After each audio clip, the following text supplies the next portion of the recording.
Assalamualaikum warahmatullahi wabarakatuh.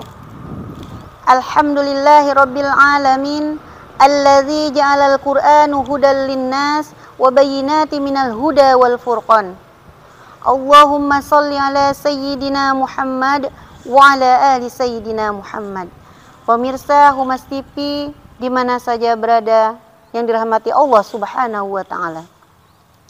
Tentunya kita patut bersyukur pada tahun ini di bulan suci Ramadan kita masih bisa melaksanakan puasa dan memperbanyak amal ibadah untuk meningkatkan iman dan takwa. Bulan suci Ramadan dikenal dengan Syahrul Quran, bulannya Al-Quran. Kenapa bulan Ramadan disebut dengan bulannya Al-Quran? Hal ini Allah pertegas di dalam Al-Quran surat Al-Baqarah ayat 185. Bismillahirrahmanirrahim. Syahrul Ramadan alladzi unzila fihil Qur'anu hudal linnas wa bayyinatin minal huda wal furqan. Bulan Ramadan adalah bulan diturunkannya Al-Quran menjadi petunjuk bagi manusia dan memberikan penjelasan-penjelasan petunjuk dan pembeda antara yang hak dan yang batil. Pemirsa Humas TV, di dalam kitab Tafsir Ibnu Katsir dijelaskan bahwasanya Allah mengistimewakan bulan Ramadan dengan kalimat Syahrul Quran. Tentunya ada kebaikan dan ada keistimewaan di dalamnya, bukan? Nah, pada kesempatan ini kita akan membahas keistimewaan apa saja sehingga disebut dengan Syahrul Quran. Keistimewaan pertama, bulan Ramadan disebut dengan bulannya Al-Quran. Menurut para ulama, ada dua fase Al-Quran diturunkan. Fase pertama, Al-Quran diturunkan secara langsung oleh Allah Subhanahu wa ta'ala dari langit ketujuh Sidratul Muntaha ke langitnya bumi Baitul Izzah. Itu terjadi pada bulan Ramadan di malam Al-Qadar. Allah perjelas di dalam Al-Quran surat Al-Qadar ayat 1. Inna anzalnahu fi lailatul qadr. Sesungguhnya kami, kata Allah, turunkan Al-Quran di malam Al-Qadar. Tahukah kita, malam Al-Qadar adalah malam yang dikenal dengan Lailatul Qadar. Khairum min alfi syahrin. Malam yang lebih baik daripada 1000 bulan. Yang mana malam itu adalah malam yang sangat dirindu-rindukan dan yang sangat dinanti-nantikan oleh kita ketika di bulan suci Ramadan. Keistimewaan yang kedua, Al-Quran adalah hudal linnas.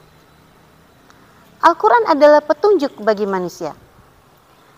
Al-Quran mampu menunjuk jalan yang salah kepada jalan yang benar. Al-Quran bisa menerangi jalan yang gelap menjadi terang.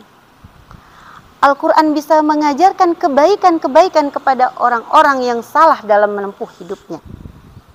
Oleh karena itu, ada sebuah kalimat yang mengatakan, "The Holy Quran is my love."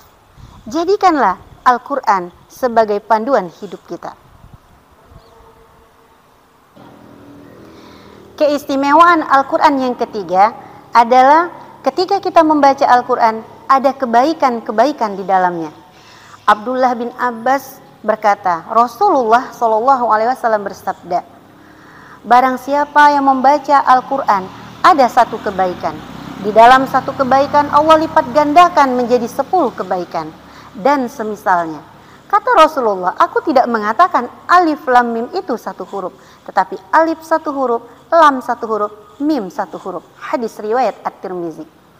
Hadis ini menjelaskan kepada kita bahwasanya ayat demi ayat Al-Quran yang kita baca, ada kebaikan-kebaikan dan pahala yang berlipat ganda yang kita dapatkan. Masya Allah, apakah kita masih ingin meninggalkan kesempatan tersebut?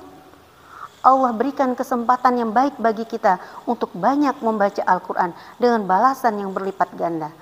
Mari kita semangat untuk membaca Al-Quran. Keistimewaan yang keempat, bahwasanya Allah memberikan syafaat bagi para pembaca Al-Quran. Di dalam sebuah hadis Rasulullah SAW bersabda, Iqra'ul Qur'anu fa innahu ya'ti yaumal qiyamati syafi'an li ashabi. Hadis riwayat Imam Muslim. Bacalah olehmu Al-Quran. Sesungguhnya Al-Quran itu di hari kiamat nanti akan memberikan syafaat bagi para pembacanya. Pemirsa Humas TV di mana saja berada, Masya Allah, Allah berikan syafaat. Tahukah kita apa itu syafaat? Syafaat adalah kasih sayang yang Allah berikan kepada hambanya yang rajin membaca Al-Quran. Orang-orang yang rajin membaca Al-Quran, Allah akan berikan balasan yang setimpal untuk kehidupannya di dunia dan kehidupannya di akhirat kelak. Bukankah kita tahu bahwasanya membaca Al-Quran adalah ibadah? Membaca Al-Quran adalah cara Allah untuk mengajar kita untuk mengenal Allah lewat ayat-ayatnya.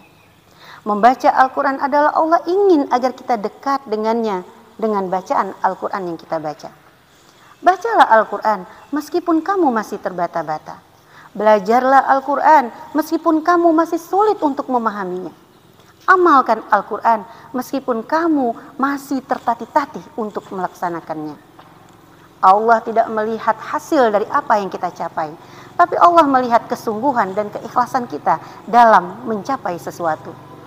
Oleh karena itu, di momentum bulan suci Ramadan ini, mari kita perbanyak berinteraksi dengan Al-Quran, karena Allah sudah memberikan suatu janji kepada para pembaca Al-Quran, para ahlul Quran, yaitu surga di akhirat kelak.